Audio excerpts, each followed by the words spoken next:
class we were discussing what is the memory hierarchy and what are the roles of different memories in the CPU or in the computer.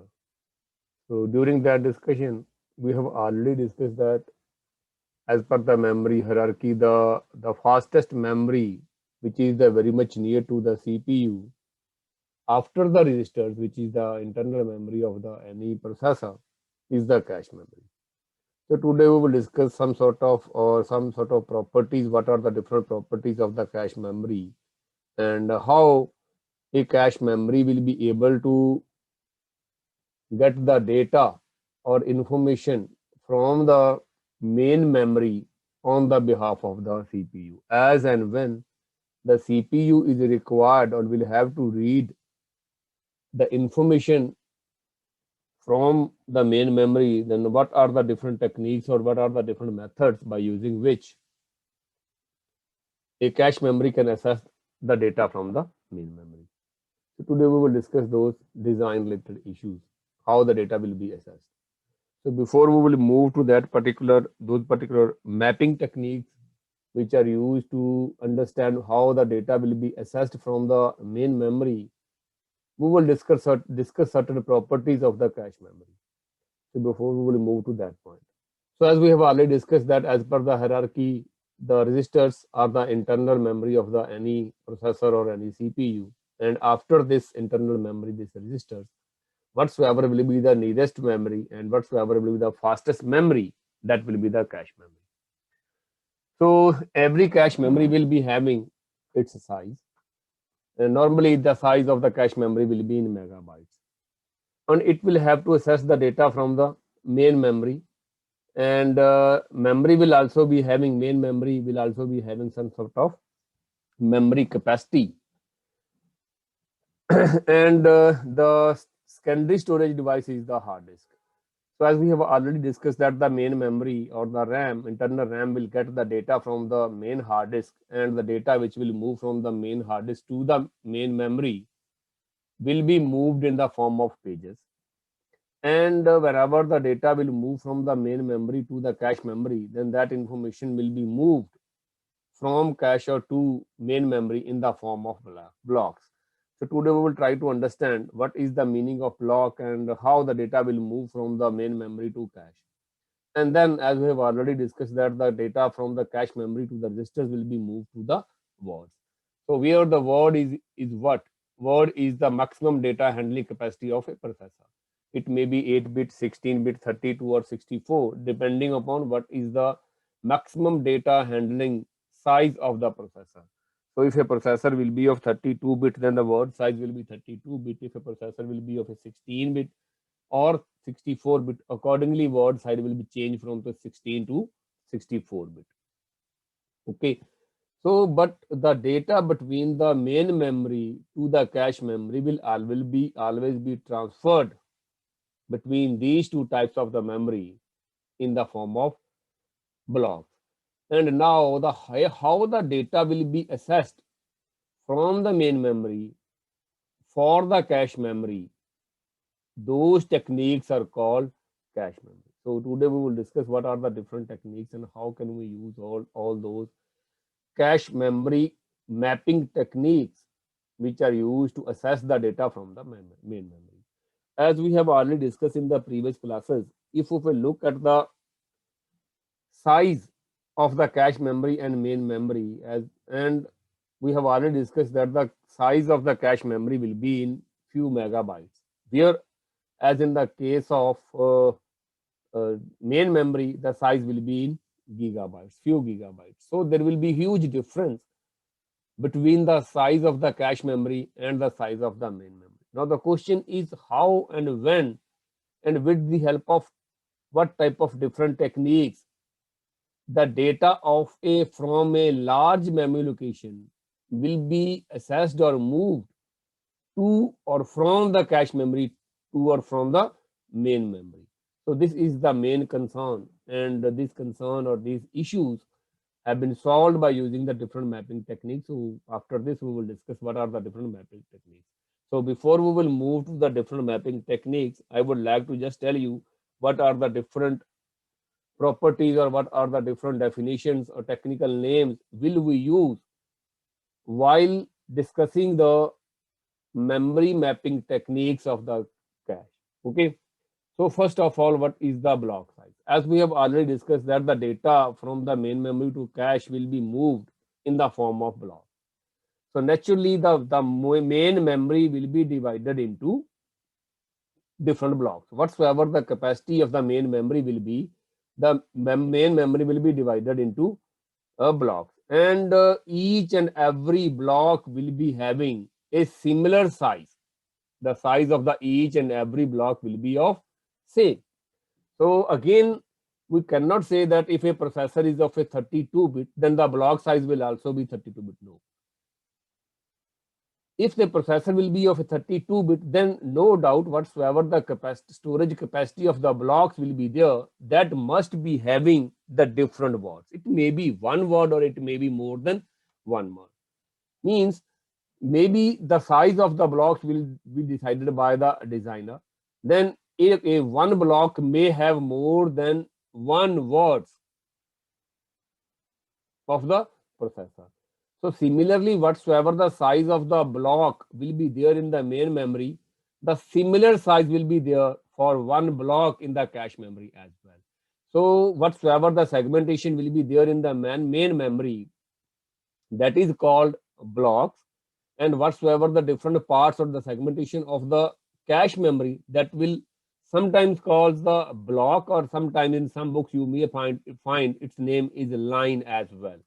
So this may be block number 0 for the main memory, block number 1 for the main memory, 2, 3, 4, and so on. Similarly, this may be the block or line number 0 for the cache memory. This may be the line or block number of the block line or block number 1 of the cache memory, and so on. So, but the size of the, either we will call it as a line or block in cache, will be the similar whatsoever will be the block size of the block in main memory. But the number of blocks in main memory will be different as compared to the number of blocks or number of lines in the cache memory. So as we have already discussed that the size of the cache memory is very much less as compared to the size of the main memory. So naturally, if the size of the blocks or the one line is similar, naturally the number of blocks in cache memory will be very much less as compared to the number of main memory. So what is the block size? The block size will be the size of a cache line or a cache block. So what will be the size of a cache or a block will be called block size. What is the cache size we will call whenever we will call this is the cache size? Some value will be, say, some value will be given in a numerical, and if some value will be given under the name of cache size, the meaning of that is it is the total cache size. This is the total size, total memory storage capacity of that particular cache, which will be named in the cache size. So mapping functions, what are the different mapping functions are used? How the main memory will be addressed to the cache? What are the different mapping techniques are used to address or get the data or information from the main memory to the cache memory? That is called the memory functions or memory techniques. So there are some replacement algorithms are there. We will discuss all these things in detail one by one. Then the write policy, there are some write policies are there by using which we will have to write the data from as to the cache, and how and when to update the main memory as well. So unified or split caches. So in some processors, the caches are also splitted into different parts, and their names may be L1, L2, and L3. So again, according to the size, L1, L2, and L3. So if we will go and look at these types, all these are the types of the caches. These are mainly, basically, the main cache will be splitted into can be split into three different types: L1, L2, and L3. So L1 will be the fastest memory, then L2, and then L3. So in some processors, such type of techniques are used. Means the whole cache is split into different types. Level 1, basically, this is level 1, level 2, and level 3. Okay. So again, what will be the size of an element in a cache is called block or a line. So whatsoever is the size of one line or one block will be called as block size or block size or line size. So whatsoever the line or block size will be given in terms of words, whatsoever the capacity of the one size or one block, that will be in terms of words. So what will be the size, word size? We have already discussed that the word size will depend upon what is the size of the processor. If a processor is of 32-bit, then the word size will also be 32-bit. If a processor will be of 16-bit, then the word size will also be a 16-bit. Okay, so the block size or line size of a cache memory, even in main memory, will also be having the different number of words. So it is the one size of the one line or a one block of the cache will be the multiple of the number of words of that particular processor. Okay. So whenever a location in a main memory is to be accessed, what will happen if a location of a main memory will have to be accessed? In that particular case, what will happen? The entire block or line of the cache memory is filled from the main memory. As I have already discussed and told to you, whatsoever the size of the one line or one block of the cache, the similar size will be there in the main memory. So whenever the data will have to be accessed or will have to be moved from the main memory to the cache memory, from any block to any block of main memory to the any block of cache memory, the data of whole block will move from main memory to cache. So even if the requirement of the processor is to read the data of one word or even a one byte from a one word, it is not possible to shift or move the data of one word from the block from the main memory to block of or line of the cache memory. So if we will take one example, say the one block size of the main memory is say of 4 words, 432-bit data storage capacity of the block size of main memory. So naturally the block size or line size of the cache memory will also be a 4 word, means 4 into 32 bits will be the storage capacity of one block of the cache memory. So even if processor want to read the data of one word, 132-bit, it is not possible to transfer the 32 bits or one word. Each and every word of the block will have to be transferred to the cache memory. Means एक word या एक bit या एक byte transfer नहीं होगी, पूरा का पूरा ब्लॉक साइज ही ट्रांसफर होगा. So now we can go and look at that what will be the size. If we will increase the size of the block, one block, so naturally in cache, if we look at the cache, if we will increase the size of the one block in cache, no doubt the data accessing will be fast. But in those applications in which a large amount of data will have to be accessed from the one block, but it will become a disadvantage in those cases whenever we want to read the data of a small capacity. Then what we have to do कि एक block में अगर 16 word पड़े हैं, तो एक block में से अगर हमें एक वर्ड रीड करना है, अगर मान लीजिए प्रोसेसर को एक वर्ड रीड करना है मेन मेमोरी से, तो वो उसके पूरे के पूरे 16 ब्लॉक का डेटा उठा करके कैश के एक पूरे के पूरे 16 ब्लॉक के 16 वर्ड के ब्लॉक में रखेगा. अब प्रोसेसर को एक वर्ड चाहिए, उस केस में ये डिसएडवांटेज बन जाएगी. क्यों? क्योंकि अगर हम लार्ज वर्ड साइज की कैश मेमोरी को डिजाइन करते हैं तो नेचुरली हमारी कॉस्ट जो है वो इंक्रीज होने वाली है. नो डाउट स्पीड भी इंक्रीज होगी, बट उसकी कॉस्ट और सर्किट कम्प्लेक्सिटी भी इंक्रीज होने वाली है कैश मेमोरी. ये उस केसेस में, उन केसेस में पॉसिबल है, उन केसेस में एडवांटेज हो सकती है जिन केसेस में मान लीजिए हमारे पास लुकअप टेबल है और हमें उसी सीक्वेंस में, एक सीक्वेंस में ही डेटा रीड करना है कि अगर हमने 8000 मेमोरी लोकेशन से डेटा रीड करना शुरू कर दिया तो उस पूरे ब्लॉक में अगर 16 के 16 वर्ड पड़े हैं तो हमें 16 के 16 वर्ड या उसमें से 10-12 वर्ड तो एटलीस्ट एक टेक में ही प्रोसेसर को रीड करने हैं. Then it will become a advantage, क्योंकि सारा का सारा 16 में से 10 वर्ड तो ऑलरेडी आ चुके हैं जो आपको चाहिए, तो वो ऑलरेडी कैश में है. बट अगर 16 वर्ड में से आपको एक ही वर्ड रीड करना है, प्रोसेसर को एक ही वर्ड का डेटा उठाना है, तो उसको उस केस में भी इसको 16 के 16 वर्ड ही उठाकर यहाँ पे रखने पड़ेंगे, भले यहाँ पे प्रोसेसर एक वर्ड ही रीड करे. उस केस में ये डिसएडवांटेज हो सकती है. तो size, what will be the size of the cache and what will be the size of one block और one line, that will depend upon the application and need of the processor. So accordingly we can select. कि हमें किस तरफ पे जाना है, cost ज़्यादा चाहिए या स्पीड ज़्यादा चाहिए, so accordingly we can select it. Okay, so as this line is written over here, even if the processor want to read a byte in that particular line, processor को भले इस line में से एक word या एक bite ही read करनी हो, लेकिन the whole line is brought to the cache from the main memory.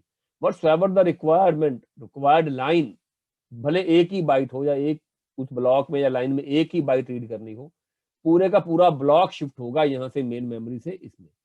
तो वही जो मैंने अभी आपको कहा कि इसका साइज क्या होना चाहिए, ये तो आपकी कॉस्ट डिपेंडेंट है. कई बार ब्लॉक का साइज बड़ा हो तो नो डाउट फास्ट होगा, लेकिन उसमें नंबर ऑफ ब्लॉक्स भी कम हो सकते हैं अगर आपने टोटल कैश साइज जो है वो रिस्ट्रिक्ट कर रखा है. तो अगर टोटल कैश साइज मान लीजिए आपका 10 MB है और अगर आपने इसमें 10 किलोबाइट्स का ब्लॉक साइज बना रखा है, तो नेचुरली उसमें नंबर ऑफ ब्लॉक्स जो है वो कम होंगे. अगर आप 1 किलोबाइट का ब्लॉक साइज बनाओगे तो उसमें नंबर ऑफ ब्लॉक्स ज्यादा हो जाएंगे. टोटल कैश मेमोरी का साइज अगर मान लीजिए 1 MB भी है तो. So this is the meaning of these are the some sort of properties of the cache memory. Before we will go and discuss what is then how the interfacing can be done in the cache memory, we must know what are the different definitions or what are the different terms we are going to use to define the capacity size of the different memory, either cache or main memory. Is it okay? So now we will move to the next is the cache mapping techniques with the main memory. Okay. So before we will discuss the techniques, we will have to discuss what are the different categories or what are the different types of the techniques which can be used to map the main memory with the cache memory. So as some few terms are written over here, cache is a volatile memory. This is a very important thing. You should know cache is a volatile memory and it will become empty whenever power will be switched off. Okay. So write cache write operation, it is also a very important topic we will discuss in the coming lectures, and it is where to place a block in the cache. This is known as where to place a block in the cache. These are the techniques. Okay, so based on how the data will be picked, what will be the method or methodology will be used to pick the data from the main memory, and where it will be placed in the cache memory. On the basis of these requirements, the total mapping techniques are divided into 3 parts. One is called direct mapping. So this is a one technique in which when a block from the main memory will have to be taken and will have to be stored at a one place in the cache. कि अगर आपने कोई एक block उठाया है अपनी main memory से, वो उसकी एक फिक्स लोकेशन है कैश मेमोरी में जहां पे जाके वो सेव होगा, या वैसे ही ब्लॉक. अब ये अगर मान लीजिए, मैं अब नेक्स्ट आपको एग्जांपल के साथ इसको डिटेल आपको बताऊंगा, then it will be more clear to you. But right now you can just understand what is the direct mapping. के डायरेक्ट एड्रेसेस अवेलेबल हैं कि इस ब्लॉक को हमें कहाँ पे रखना है, ब्लॉक 1 को हमें कहाँ रखना है, ब्लॉक 2 को कहाँ रखना है, ब्लॉक 10 को कहाँ रखना है, 300 नंबर ब्लॉक को कहाँ रखना है, 400 नंबर ब्लॉक को कहाँ रखना है. ये सारी की सारी एक मेथोडोलॉजी है कि एक फिक्स लोकेशन है मेन मेमोरी की, एक फिक्स ब्लॉक है. बट मेन मेमोरी में एक फिक्स ब्लॉक नहीं है, डिफरेंट ब्लॉक्स जो कि एक मेन कैश मेमोरी में जब मूव होंगे तो वहां पे जाके एक फिक्स लोकेशन पे ही सेव होंगे अकॉर्डिंग टू देयर नंबर. उनके नंबर के अकॉर्डिंगली वो एक फिक्स लोकेशन में ही जाके सेव होगा. That is called direct memory. Second is called fully associative memory.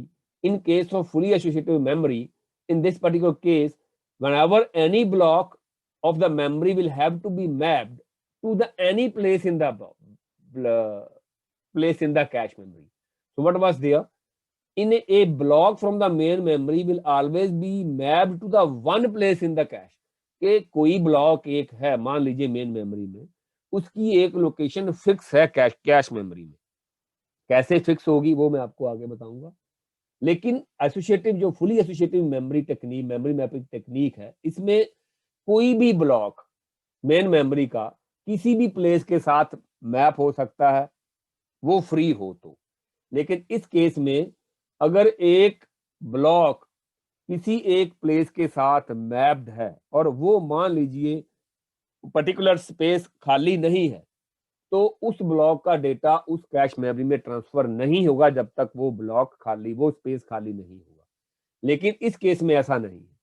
इस केस में ये है कि वो it will check the whole main memory, it will pick whatsoever the block we want to select.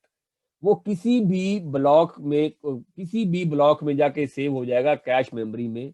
वो सर्च करता रहेगा कि कौन सा खाली है, वहां पे जाके रख देगा, लेकिन साथ में उसका एड्रेस भी।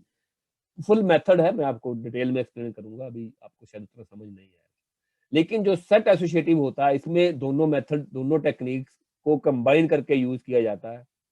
ना तो सारे के सारे ब्लॉक, सारी की सारी प्लेसेस एक फिक्स ब्लॉक या सेट ऑफ फिक्स ब्लॉक के लिए फिक्स की जाती हैं, और ना ही सारी की सारी ओपन की जाती है।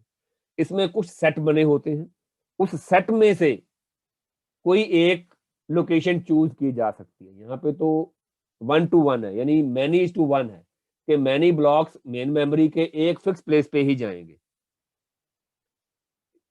यहाँ पे any block can go to any place in the cache memory, but यहाँ पे any block of the main memory can go to a set of blocks in the cache memory. जैसे वहां पे मैनी टू 1 था, यहाँ पे many to 1 नहीं है, यहाँ पे मैनी टू सेट है, यहाँ पे मैनी टू एनी है। ओके, तो ये डिफरेंट टेक्निक्स है, we will discuss one by one in the class. So today we will discuss the direct method of the cache memory with the help of one example. तो जब आप example के साथ समझोगे तो then will it be easy for you to understand what is the direct mapping, जो मैंने अभी आपको बताई। Okay, so we will go with one example. So we will assume that, let's suppose we are having a main memory, which is having 16-bit address lines. So if a memory capacity or memory which is having the 16-bit address lines, then what will be the storage capacity of that memory chip or memory RAM or main memory? That can be calculated by using this formula, that is 2 raised to power 60 is equal to 536। तो इसको हम 64K भी कहते हैं, इस particular value को 64 कहते हैं, क्योंकि 1024 is always equal to 1K। तो ये 64 किलोबाइट है। तो हमने एज्यूम कर लिया है कि हमारे पास मान लीजिए 64 किलोबाइट्स ऑफ मेमोरी है, और हर एक मेमोरी को स्टोर करने की कैपेसिटी 1 वर्ड है, 1 वर्ड। अब 1 वर्ड हम आगे चल के एज्यूम कर सकते हैं कि वो 1 बाइट है या 2 बाइट्स है या 4 बाइट्स, यानी 8 बिट है, 16 बिट है या 32 बिट है, उससे कोई फर्क नहीं पड़ेगा। तो अभी हमने इसको वर्ड्स यूज करेंगे, word. So let's suppose we are having a 64 kilobytes of memory, main memory with us, and we want to map this 64 kilobytes of memory with another cache memory which is having a storage capacity of 2K से। मान लीजिए हमारे पास 2K memory है, तो यहाँ पे कुछ और assumption भी दे रखी है। Assume that there are 4096 block. अब हमारे पास अगर 64K वर्ड्स हैं और हमने उस पूरी टोटल मेमोरी को 64K की मेमोरी को 4096 ब्लॉक, यानी इसको हम 4K कहते हैं, तो 4K ब्लॉक्स में डिवाइड करना है, तो हमारा हर ब्लॉक का साइज कितना होगा? 16K, sorry 16 words. क्यों? क्योंकि 4K के वर्ड्स हैं और टोटल वर्ड्स हमारे पास कितने हैं? 64K। तो एक ब्लॉक का साइज क्या होगा? 16 word, which will be equal to 64K। Okay, और अगर हम अज्यूम करें कि हमारे पास कैश के 128 ब्लॉक्स हैं, यहाँ पे मेन मेमोरी के कितने ब्लॉक्स हैं?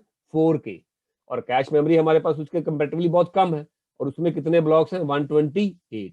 अब मैंने आपको पहले भी कहा था कि ब्लॉक साइज सेम ही होता है, तो इसका मतलब ये भी है, यहाँ पर भी ब्लॉक साइज क्या होगा? 16।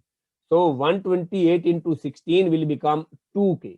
तो हमारे पास 2K की कैश मेमोरी है, और 64K की हमारे पास जो गिवन है, जो जिस एग्जांपल को हम लेके चल रहे हैं, जिसको हम अब मैप करेंगे, वो है 64K की। अब हम इसको मैप कैसे करेंगे? By using direct memory technique. By using what? Direct mapping. This is the method. I will just will explain each and every part. Some things are written over here and I will explain each and every part and what is the role and meaning of each and everything in this particular diagram. सबसे पहले ये है main memory. ये क्या है? Main memory. जैसे हमें given था कि मेन मेमोरी में कितने ब्लॉक्स होंगे? 4096. तो एक 0 है तो इसलिए लास्ट वाला क्या होगा? 4095. तो यहाँ पे 4K ब्लॉक है, 4 किलो ब्लॉक है और हर ब्लॉक का साइज कितना है? 16 बाइट्स या 16 वर्ड, जो मर्जी हम यहाँ पे कह दें. अगर हमारा वर्ड साइज बाइट है तो बाइट आ जाएगा, अगर वर्ड है तो वर्ड आ जाएगा. तो यानी एक ब्लॉक में, if this is a block number 0, if its address is block number 0 and this block is having how many bytes? 16 bytes. कितनी है? 16 बाइट. यहाँ पे वर्ड भी आप यूज कर सकते हो, तो उस केस में जितना कैपेसिटी वर्ड की होगी उतनी बाइट्स बन जाएंगी. तो यहाँ पे ब्लॉक नंबर 0 में हमारे पास कितने वर्ड्स हैं? 16 या 16 बाइट्स हैं. तो ये ब्लॉक नंबर 0 है. ब्लॉक नंबर 1 है 2 3 4 5 6. सिमिलरली ब्लॉक नंबर 127 होगा, 128, 129. then it will go up to block number 4095. तो यहाँ पे टोटल हमारे पास कितने ब्लॉक्स हैं? 4K ब्लॉक हैं, यानी 4096 ब्लॉक्स हैं from block number 0 to block number 4095. तो हमारे पास ब्लॉक नंबर है. तो अब इस ब्लॉक नंबर को अगर हमें एड्रेस असाइन करना हो हर ब्लॉक को, तो हमें कितने बिट एड्रेस लाइन चाहिए? 12. कितने बिट एड्रेस लाइन चाहिए? 12. ताकि 2 will be equal to 4K. तो अगर हम एड्रेसिंग कैपेसिटी की बात करें तो इस ब्लॉक का एड्रेस होगा 000, सारी की सारी 00 होगी, 12 की 12 लाइन. नेक्स्ट का होगा अपर वाली 11 0 होगी, लास्ट वाली 1 होगी, LSB 1 होगी. तो similarly the things will go on. Last वाली का क्या होगा? 111, यानी 12 की 12 एड्रेस लाइन क्या होगी? 11 होगी. तो इस तरह से ये, और टोटल एड्रेस लाइन हमारे पास कितनी है? 16 बिट. 12 तो हमने ब्लॉक को रिप्रेजेंट करने के लिए यूज कर ली. अब हर ब्लॉक में कितनी बाइट्स पड़ी हुई हैं? 16. तो हम 4 बिट्स यूज करेंगे इन 16 बाइट्स को एड्रेस करने के लिए. अब हम अगर हमें 16 बाइट्स को एड्रेस करना है तो 2 विल बी इक्वल टू 16. तो एक ब्लॉक में जो हर बाइट का एड्रेस होगा वो यहाँ से स्टार्ट होगा. मान लीजिए LSB है, ये मान लीजिए आपकी सबसे नीचे वाली बाइट पड़ी हुई यहाँ पे. तो यहाँ पे जो एड्रेस असाइन होगा that will be equal to what? by using the combination of the 4 bits we will use 0000. तो ये इस ब्लॉक की LSB को असाइन करेगी. अगर हम LSB प्लस 1 यानी इस बाइट पे चले जाए, इस वर्ड पे चले जाए, तो उसका एड्रेस होगा 001. तो 4 बिट्स हम यूज करेंगे एक ब्लॉक के डिफरेंट 16 वर्ड्स या डिफरेंट 16 बाइट्स को एड्रेस करने के लिए. और किस ब्लॉक की किस बाइट को हमें एड्रेस करना है, बाकी की 12 बिट्स जो इसके लिए यूज करेंगे, किस ब्लॉक में किस ब्लॉक को हमें सिलेक्ट करना है मेन मेमोरी के, जो हमारे पास टोटल 4K ब्लॉक्स अवेलेबल हैं. तो okay, so total 16 address line will be used for the main memory. हमारे पास 16 एड्रेस लाइंस हैं एक मेमोरी की, और उसको हमने कैसे यूज किया है मेन मेमोरी में? 4 तो with in the block use करने के लिए कर लिया, और 12 हमने किस लिए यूज कर लिया? ब्लॉक को नाम देने के लिए. जैसे आप अगर हॉस्टल में जाते हो तो हॉस्टल में भी आपके ब्लॉक होते हैं, block A B C D E. तो हर ब्लॉक में आगे जाकर के रूम होते हैं. ओके, तो वही है. अगर एक ब्लॉक का एक रूम डिफाइन करना है तो रूम नंबर 1 2 3 4 5. अगर ये ब्लॉक नंबर 0 का है तो हम इसको बोल देंगे ब्लॉक 0 बाइट 0. उसका मतलब है कि ये ब्लॉक नंबर 0 की बाइट नंबर 0 का एड्रेस है. अगर हम बोल देंगे ब्लॉक 127 बाइट 0, तो वो 127 नंबर ब्लॉक की 0 नंबर बाइट है. Okay, so to address the each and every block we will use the higher order 12 bits out of these 16, and to address the each and every byte of the each block we will use the lower order 4 bits. तो यहाँ पे 4 bits जो है word, यानी word बोल लो या bite बोल लो, उसको एड्रेस करने के लिए हर ब्लॉक के. और यहाँ पे जो 12 बिट्स इनिशियली हमने यूज करी है यहाँ पे, these will be used to address the each and every block of the main memory. ये मैं भी मेन मेमोरी की बात कर रहा हूँ कि मेन मेमोरी कैसे एड्रेस होगी. Is it okay? If you have any doubt up to this point, you can ask the question. Otherwise, I will move to the next part. ये मेन मेमोरी की एड्रेसिंग की बात करी है मैंने अभी. अब हमारे पास मेन मेमोरी जो है that is of 4K, but we are having the cache memory capacity is what? Sorry, main memory is of 64K और कैश मेमोरी कितनी है 2K। तो अब हम कैसे इस मेन मेमोरी को किस तरह से मैप करें कि हमारी 2K की कैश मेमोरी में डेटा इस मेन मेमोरी से एक्सेस हो जाए। एक टेक्निक तो एक मेथड तो मैंने आपको जैसे बताया कि block size of cache memory will be the same of the block size of the main memory. यहाँ पे ब्लॉक साइज कितने बिट है? 16 बाइट। तो 16 बाइट इसका मतलब ये है कि यहाँ पर भी हर एक ब्लॉक साइज का, हर एक ब्लॉक का साइज कैश मेमोरी में क्या होगा? 16 बाइट। तो 16 बाइट होगा। तो यानी यहाँ पे जो वर्ड का साइज ऑफसेट डिफाइन करने के लिए 4 बिट्स रखी हुई तो वो भी यहाँ पे सेम ही यूज होंगी। ओके, इसको कई बार कई बुक्स में लाइन भी लिखा जाता है, तो आप इसको ब्लॉक 0 भी बोल सकते हो, लाइन 0 भी बोल सकते हो, लाइन 1 लाइन 2 भी बोल सकते हो, या ब्लॉक 0 ब्लॉक 1 बोल सकते हो। कैश के केस में मेन मेमोरी में हम इसको ब्लॉक ही कहते हैं, लेकिन साइज दोनों का सेम ही होता है। तो अगर हमने यहाँ पर 16 बाइट्स यूज कर ली हैं, यानी एक ब्लॉक का साइज 16 बाइट है और टोटल हमारे पास कैपेसिटी कितनी है 2K, तो हमारे पास कितने ऐसे ब्लॉक्स होंगे कैश मेमोरी में जिसमें हर ब्लॉक का साइज 16 बाइट होगा? That can be calculated by using this method. 2K, हमारे पास टोटल कैपेसिटी 2K है, divided by 16 is equal to 128। Means हमारे पास 128 लाइंस या 128 ब्लॉक होंगे कैश मेमोरी में, starting from block number 0, block number 1 up to block number 127। ये तो हो गया कि ब्लॉक कैसे हम डिवाइड कर सकते हैं कैश मेमोरी में। टोटल कैश मेमोरी की कैपेसिटी पता होनी चाहिए और हर एक का ब्लॉक साइज पता होना चाहिए, तो हमें पता चल जाएगा कि हमारे पास नंबर ऑफ ब्लॉक्स या नंबर ऑफ लाइंस कितनी है कैश मेमोरी में, जो कि 128 है। अब अगर 128 है, ये नंबर है, ये इक्वल वैल्यू नहीं है 27 2⁻27 की, ये नंबर है जिसमें क्योंकि 0 होता है इसलिए मैंने 128 लिखा हुआ है। लेकिन अगर नंबरिंग के पास जाओगे, एड्रेस के साथ जाओगे, तो 0 to 127 होगा। So 127 blocks हैं हमारे पास, इन 127 blocks. To address the 127 blocks, we require the 7 address lines. तो out of total 12 जो यहाँ पे हमारे पास मेन मेमोरी में थी, we will do with what? We will use the block index. एक हम ब्लॉक इंडेक्स यूज कर लेंगे जो 7 बिट का चाहिए होगा कैश मेमोरी में। In under the circumstances, in circumstances में हमें कितने बिट चाहिए? 7 बिट। तो 7 बिट, जो 12 बिट्स जो बची हुई थी उसमें से जो लोअर ऑर्डर 7 बिट होगी वो हम ब्लॉक को रिप्रेजेंट करने के लिए रख लेंगे। तो यहाँ पे जो बिट पैटर्न होगा वो डिफाइन करेगा कि कैश का ब्लॉक नंबर कौन सा है, कैश का ब्लॉक नंबर कौन सा है। एंड अपर 5 बिट्स जो हमें 12 में से बची हुई हैं, that we will use to define the tag. We will use to define the tag. And what is the tag? We will do what? As we know that right now in our cache memory, we are having the 128 blocks with a number of block number 0, block number 1, block number 2 up to 127. तो हम क्या करेंगे, इस पूरी जो main memory की storage capacity जिसमें 4K block थे उसको 128 के पीसेस में डिवाइड कर देंगे, 128 के पीसेस में।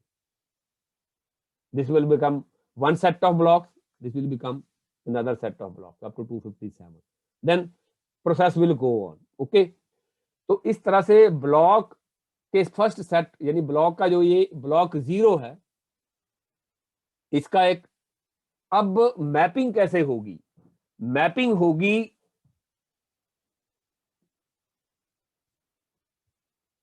हर जो हमने अब इसमें यहाँ पे सेट बनाया, अगर हम इसके सेट की बात करें तो ये सेट कितने बनेंगे आपके पास? जो सेट बनेंगे वो बनेंगे 128 से आपने डिवाइड कर दिया टोटल को, इसको 64 के को, तो उसके अकॉर्डिंगली आपके सेट बन जाएंगे। Then what will happen, this is the block number 0 and whenever as and when the address on the address lines will be there.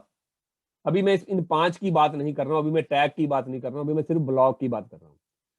तो अगर ये 11 बिट हमारे पास आएंगे, 11 बिट एड्रेस लाइन आ गया, टोटल 16 बिट एड्रेस लाइन है, उसमें से हम लोअर ऑर्डर 11 बिट को चेक करेंगे, यानी प्रोसेसर चेक करेगा, उसमें से 4 बिट तो ये वर्ड इस ब्लॉक में किस वर्ड का या किस बाइट नंबर का डेटा आएगा वो देखेगा, और ये 7 बिट्स यूज करेगा किसके लिए, कि किस ब्लॉक का डेटा आने वाला है। अगर मान लीजिए 7 की 7 बिट 0 0 0 0 0 है, तो what does it mean, the meaning of this, the block zeros data will move, required data is will required from block number 0। अब यहाँ पे ब्लॉक नंबर 0 है, लेकिन इस सेट में तो ऐसे कई ब्लॉक नंबर 0 हैं। एक ब्लॉक नंबर 0 ये है पहले सेट का पहला ब्लॉक, इसी तरह से ये भी है दूसरे सेट का पहला ब्लॉक, इसी तरह से यहाँ पे भी है ब्लॉक नंबर 258, ये भी इसका ब्लॉक नंबर 0 है नेक्स्ट सेट का। तो इस तरह से बहुत से सेट होंगे। अब इन सेट में से कौन सा ब्लॉक आएगा, यानी ब्लॉक नंबर 0 इसका डेटा आए, 128 का आए या 258 का आए, वो कौन डिसाइड करेगा, टैग। वो कौन डिसाइड करेगा, टैग। अगर टैग की वैल्यू भी 0000 है, ये 5 की 5 बिट्स भी 000 है, अगर ये 5 की 5 बिट्स भी क्या है, 000 है, तो टैग नंबर है 0।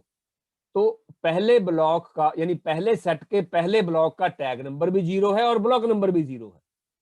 तो अगर यहाँ पे 00000 है और यहाँ पर भी 0000 है, it means the data will come from tag number 0, means the first, ये टैग नंबर 0 का मतलब है इसमें से फर्स्ट का आएगा, एंड ब्लॉक नंबर 0 मींस इस सेट के पहले ब्लॉक का आएगा। तो ये डेटा यहाँ पे मूव करेगा। यहाँ पे मैंने एक चीज लिखी हुई है कि मेन मेमोरी में ब्लॉक है बहुत ज्यादा, लेकिन कैश मेमोरी में ब्लॉक है कम।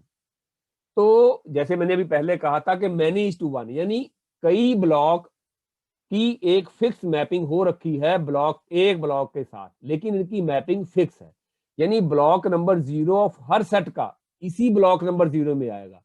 Similarly block number 1 of this will come to the block number 1, similarly 129 will come to block number 1, and similarly 259 will also come to block number 1।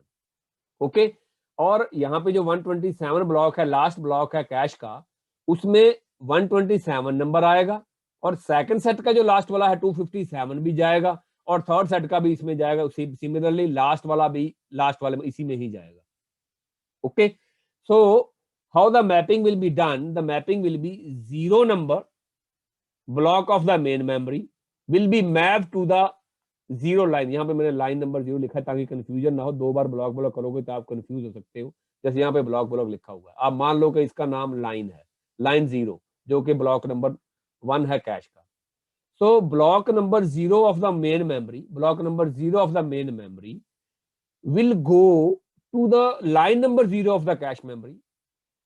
Similarly 128 number block will go to the line number 0। अब ये कैसे होगा, that will be decided by using this particular formula। वो कैसे आप calculate कर सकते हो, block address will be decided by the mod of number of blocks in the cache, number of blocks in the cache। अब यहाँ पे cash में कितने ब्लॉक्स है, 128। सो 0, अगर 0 नंबर ब्लॉक एड्रेस है मेन मेमोरी का, ये मेन मेमोरी की बात हो रही है, ये ब्लॉक एड्रेस किसका है, मेन मेमोरी का, और ये number of blocks in the cash किसके हैं, कैश के। So the if the number address of the block address is 0, then and total blocks are 128, then it will be 0 mod of 128, and 0 mod of 128 क्या होता है, 0। तो इसका मतलब ये 0 लाइन में जाएगा, लाइन नंबर 0 में जाएगा ये। अब 128 mod of 128 भी क्या होता है, 0, तो वो भी किस में जाएगा, लाइन में। यानी ये मेन मेमोरी के किस एड्रेस का ब्लॉक, किस ब्लॉक, कौन सा ब्लॉक नंबर कैश मेमोरी के किस लाइन नंबर में जाएगा, वो डिपेंड करेगा कि आपका नंबर ऑफ ब्लॉक्स कितने हैं कैश मेमोरी में। अगर ये अब कैश मेमोरी के नंबर मान लीजिए 64 होते 128 की जगह पे, तो ये रिपीट होता 0 नंबर, 64 नंबर, एक और आता है इसमें, अब मुझे एक्चुअली पता नहीं है, देन 128, यानी इन दोनों के बिटवीन एक और आ जाता, तो सिमिलरली यहां पर भी एक और आ जाता, तो number of blocks for 1 line बढ़ जाते। अब नंबर ऑफ ब्लॉक्स यहाँ पे 1 लाइन के लिए कम है, तो how many lines, yeah, how many blocks will be associated to a one line of the cache memory, that will depend upon what is the capacity of the cache memory and what is the number of blocks in the main memory. So this is the way how can we or how processor will assign the block to the line. यानी अब block number 0 भी इसी block number 0 को associated है, block number 120 भी इसी को associated है और ब्लॉक नंबर 256 भी इसी को है, क्योंकि 128 है. ये मेथड है, ये फार्मूला है कैलकुलेट करने का. You can use what, block address mod number of blocks in the cash. Number of blocks decide करेंगे कैसे किस पे होगा. तो यहाँ पे 1 मॉड ऑफ 128 क्या होगा 1, तो ये ब्लॉक 1 में आएगा. 2 मॉड ऑफ 128 क्या होगा 128. 129 मॉड ऑफ 128 क्या होगा 1, तो वो भी 1 में आएगा, इसलिए 129 किस में आ गया 1 में. तो 130 मॉड ऑफ 120 क्या होगा 2, तो वो लाइन नंबर 2 में आ जाएगा 120 130. तो similarly 159 mod of 259 mod of 128 क्या होगा, this will be equal to 1, तो ये भी 1 ब्लॉक में आएगा. Okay, so this is how the data of the block will move to the a line number in cache. Okay, so this is the way. अब tag क्या बताएगा कि अब मान लीजिए अब इसमें अब एक ब्लॉक में ऑलरेडी 16 बाइट्स हैं, उन 16 बाइट्स में से किस बाइट का डेटा आएगा वो बताएगा ये वर्ड का एड्रेस. ये वर्ड अगर ये 000 हुआ तो बाइट नंबर 0 आएगी, अगर ये 111 हुआ तो बाइट नंबर ये आएगी MSB जो इसकी होगी हाईएस्ट ऑर्डर. ओके, अब इस ब्लॉक में इस लाइन में अगर इस मेथड के अकॉर्डिंगली चले तो हमारे पास कई ब्लॉक्स आ सकते हैं. इसमें कौन सा आएगा 5 आ सकते हैं, तो 5 में से कौन सा एक आएगा वो ये लाइन, 5 नहीं आएंगे 128 आएंगे, तो वो ये बताएगा. सॉरी 128 नहीं आएंगे, 2⁵ विल बी 32, तो 32 आएंगे. तो 32 ब्लॉक्स जो इसमें आ सकते हैं उसमें से अभी कौन आएगा that will be decided by this tag number of bits which are reserved for tag. तो अगर टैग की वैल्यू 0000 है, पांचों की पांचों 0 है, तो इसका मतलब जो इसमें आएगा वो ब्लॉक नंबर 0 आएगा. अगर ये 00001 है तो टैग नंबर 1 है, तो टैग नंबर 1 का मतलब है ये यहाँ पे जो टैग नंबर 1 यानी इस ब्लॉक का आएगा 128 का. अगर यहाँ पे वैल्यू 000010 है यानी 2 है, तो ये आएगा 259 का. अगर ये 11111 है तो इसका मतलब है यहाँ पे आएगा जो इस ब्लॉक में इस सेट में सबसे पहला होगा वो यहाँ पे ब्लॉक नंबर 0 में आएगा. Okay, so this is how the direct memory will be mapped with the main memory will be mapped with the cache memory by using the direct memory mapping technique. So if you have any question can ask them. If you have any doubt can ask the question. Yes, anyone is having any doubt can ask the question. Yes, anyone? ये तो इतना आसान नहीं था, थोड़ा tough था. I will repeat it in the next lecture as well by taking the 10 minutes only. आज की तरह नहीं करूंगा, 10 मिनट ही लूंगा. ये सारी चीजें जो मैंने बोली है यहाँ पे लिखी हुई है. Everything is written over here. So what can you do? You can ask the question right now if you are having any doubt. तो आप इसमें क्वेश्चन पूछ सकते हैं.